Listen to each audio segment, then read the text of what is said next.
let's talk about some of the media notes and the things that have coming out. Obviously, we've gone in depth on the weigh-in that happened on Wednesday, but Thursday was the first fall practice. We've practiced today as well. So let's talk about some of the things that have stood out to you that you've read in the media notes and some of the key things that because albeit abbreviated, it's really the only thing that we have to go off of. So what did the media members see, and what are kind of the standout things the first couple of days of fall practice? Yeah, I mean, I think it would be a disservice if we didn't start with the quarterbacks. I think the thing that jumped out to me was just that K. Klubnik looks the best he's looked from a physical standpoint. We've talked about he's up to 210. It's a good 210.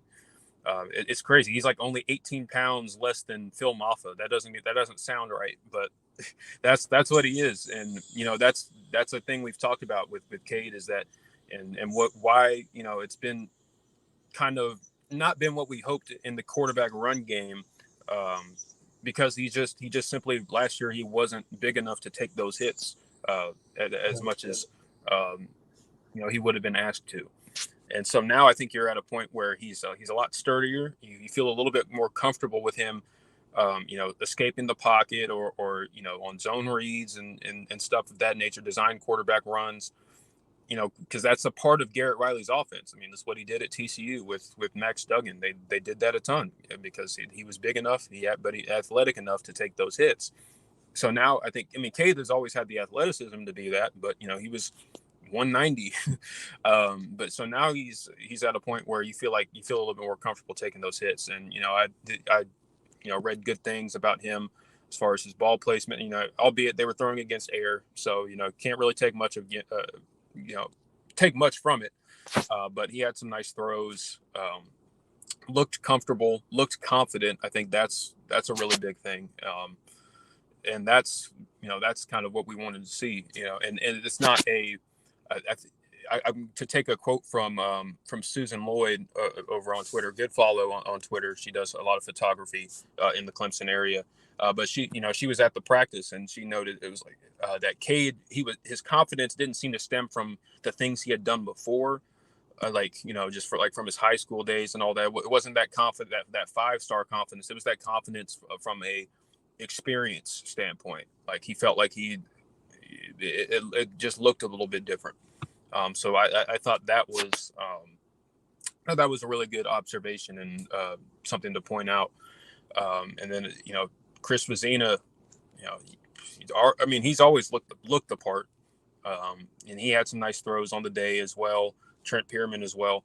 So I think I feel a little bit more comfortable with the quarterback room than I did, heading into spring when we were like, oh man, I felt we should have taken a transfer, at least for depth purposes. But I do feel a little bit better. I'm not totally sold on the depth, but at least you feel more comfortable that Cade will be able to go through the whole season healthy, and you feel a little bit better that Vizina or Trent Pierman can step in if things get a little bit hairy. But so I wanted that quarterbacks jumped out to me, and we have to talk about the freshman receivers, Bryant Wesco and TJ Moore, the newcomer. TJ got a lot of one-on-one time with Dabo. I thought that was cool. He loves working with the receivers, and TJ didn't get to flash a ton of his ability, but he looks again. We've talked about it ad nauseum with him. I mean, we knew that he was going to come in and he was ready to go. And Tyler Grisham talked about how he how he bugs him, and he watches more film than everybody. And like Tyler will be out with his wife like for dinner or something like that, and he's getting a call from TJ asking to come watch some film. So that's exciting. That's really exciting. That TJ, not only is he's the 5-star that we hoped he'd be, but he has the 5-star mentality and work ethic to go with it. And I kind of felt that way. He comes from a great family, but it was good to kind of see him in action for a bit, even albeit just in limited drills and stuff. Yeah, absolutely, man. Look, and you covered a lot of stuff there, and Yeah. the quarterback situation for sure is definitely one that's been talked about a lot as far as Clemson goes, and Cade Klubnik and what kind of growth would he have, and how would he come into this fall camp? What would he look like? Is he going to look calm, cool, collected, comfortable? And it seems to be all of those things are happening for him, and maybe some things are starting to slow down mentally for him in the game, and maybe he's starting to trust what he's seeing a little bit more. And I think there's probably a couple reasons for that, right? One is he's finally into a second year of the same offense, which is something that he's not been able to say for a while, right? He's no longer a first year starter, so he's got that entire first year of starting and all the mistakes that he made and all the growing pains, excuse me, that he went through to lean on and to take lessons from and to grow from. Um, and I think one thing with Cade is he's the type of guy that he owns his mistakes, right? He's not going to make excuses. He's not going to blame other people. He's not going to blame, the receiver, the coaching staff, or the offensive line. It's going to be all on him. And I think that's important when it comes to a leader of a team and a leader of an offense, which is what they're going to look to him to be this season. So um, I think it's good that he's confident, and I think that he should be. And it shouldn't have anything to do with what he did at Westlake or how many state championships he won or how many consecutive games he won for Westlake, because that's got nothing to do with Clemson University, and that's got nothing to do with being an elite level college football quarterback. And that's his ultimate goal, right? I mean, Cade's goal is to be an elite level college football quarterback and to go play in the NFL one day. Obviously, that's his goal, and hopefully he reaches his goal. But from a Clemson standpoint, we just need him to operate within the system, be confident in the play call, be confident in his reads, and just let it fly. And one of the things that stood out to me is pretty much everybody that reported on it was, he was making the throws. He was making all the throws that he needed to, short game, over the shoulder, all the throws that were asked of him to make, he made pretty flawlessly in the first part of fall camp that we've seen so far. So that's confident. That's a confidence builder.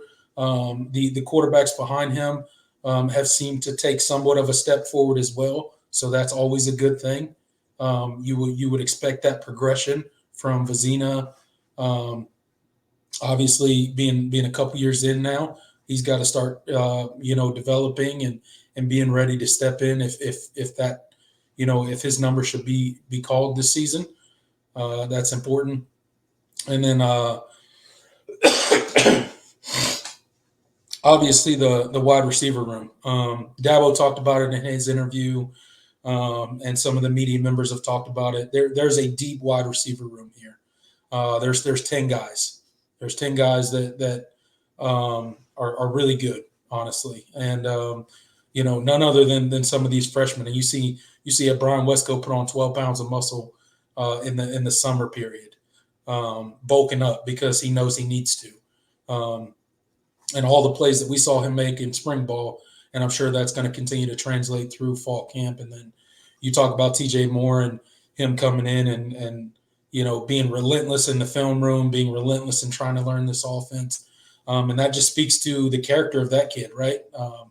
Because you don't always get that with some of these five-star kids, right? Some of these five-star kids come in, and unfortunately, sometimes they act pretty entitled, right? I'm a five-star, I'm the best player, blah, blah, blah, blah.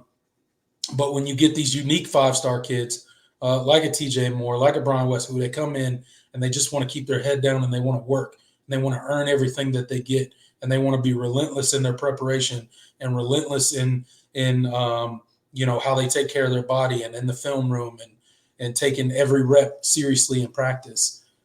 It's a difference maker, especially when you marry that with the talent that these dudes already have. It sets up for a pretty special situation. So shout out to them. Look forward to how this receiver room is going to shake out. Yeah, man. I'm. The sky's the limit for those two. We've talked about it. Some other guys. Adam Randall definitely stood out at 231. But people were like, "Oh, did he get? Did he put on some bad weight?" But no, I mean, he looked extremely explosive out of his breaks during drills. Really, I mean, we know what he looks like, physically, and what the talent, the athletic profile tells you. And we've talked about how big of a wild card he is for this wide receiver room, because if he does, finally grow into his own, then the sky, it opens up everything for everybody else, whether it be Antonio Williams or Tyler Brown or Troy Stellato, or you name the receiver. It just opens everything else up to have that true outside threat. And it takes a lot of pressure off of your true freshmen as well. Who, I mean, we've talked about who uber talented they are, but now you're not relying on them to be those big play guys and step into a huge role in year one, and it gives them time to ease themselves in and be contributors, but not have to be the focal point of the passing game.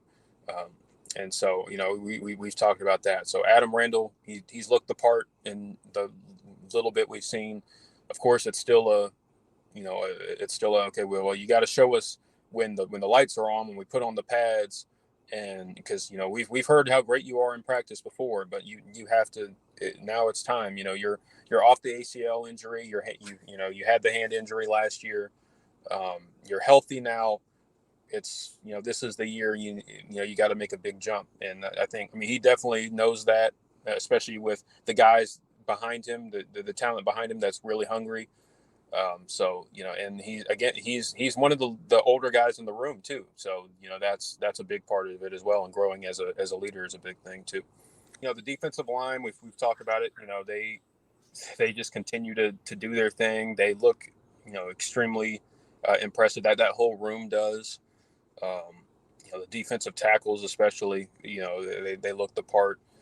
And we didn't get to see too much of them, in drills or they didn't do any one-on-one drills or anything like that.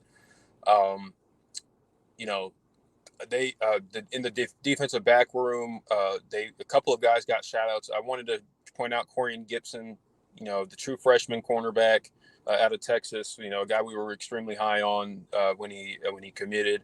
Obviously, he tore his ACL, last season, in his senior year, so he didn't get to finish.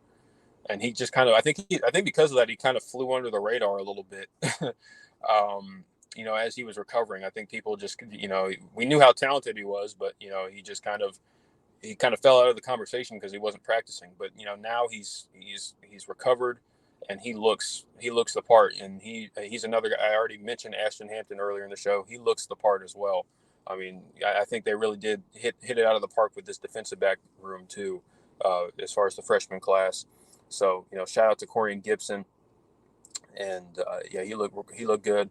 Oh, and the offensive. We've talked about what the offensive line is going to look like.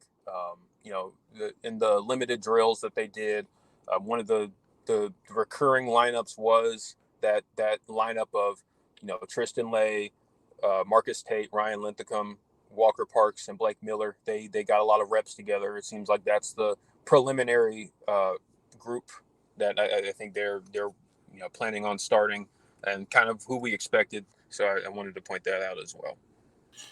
Yeah, absolutely, man. Looking forward to. I don't know. I like all the early notes that we've gotten out of fall camp so far, but I'm really looking forward to get to that first scrimmage that they're going to do, and really kind of see as it settles in, and they get a little bit more with the pads, get a little bit more physical, and just kind of let's see where everybody ends up, right? Like let's see what receivers are gonna pull ahead and kind of take those starter snaps. I know they're gonna rotate a lot of guys in. Same thing with the offensive line. Let's see what five guys are really going to truly separate themselves as those five guys that you talk about getting the best five on the field. Who are those guys? As we go along, that's kind of my big questions, and let's identify those five guys. Who are going to be the best five guys? Who are going to be, the best 3 to 4 wide receivers that we're going to be putting on the field most consistently? And same thing with the defensive backfield, and that defensive line front, who are going to be those consistent players, right? And then what's those rotations look like outside of them? And I think that's what fall camp's going to be really pivotal for is, we got a ton of guys specifically in that secondary that you're talking about that, there's so much talent there, and there's some talent returning, and you think about a Tyler Venables and an RJ Mickens and guys like that like are returning very veteran guys, and then you're mixing them with a lot of young talent and guys that got a lot of experience last year due to injuries and due to just out of necessity about things that happen, and it's going to be, I think, a good blend of veteran leadership and then young talented guys that did get a lot of playing time last year. So I think it's going to be really interesting to watch. I do think this defense is setting up to be a really good defense this year. I feel extremely good about the tackle position. I feel much better now about the defensive edge position than I did probably heading into spring practice. I know that was a point of concern for probably both of us, but I'm definitely feeling better about that today than I did before, just because of the move of Peter Woods out there, which I don't think either of us were a true fan of initially. Now we're kind of a little bit more okay with the move, and then him opposite TJ Parker. And then just hearing Dabo and Chris Rump and them talk about the guys and the growth behind them, right? And AJ Hoffler, 6'4" guy. You see he's up to, 255 now, really coming into his body, right? You see a Darian Mayo. He's at like 266. I mean, the dude's just massive, dude. I can't wait to see that dude get on the field, right? I mean, coming in as a true freshman, that is going to be insane. This dude is 266. He's going to be a problem, and I think he probably carves out a role for himself. And then you think about a Jaheim Lawson, a guy that was like super light and kind of a pass rush specialist type guy, and now he's up into the 250 range, right?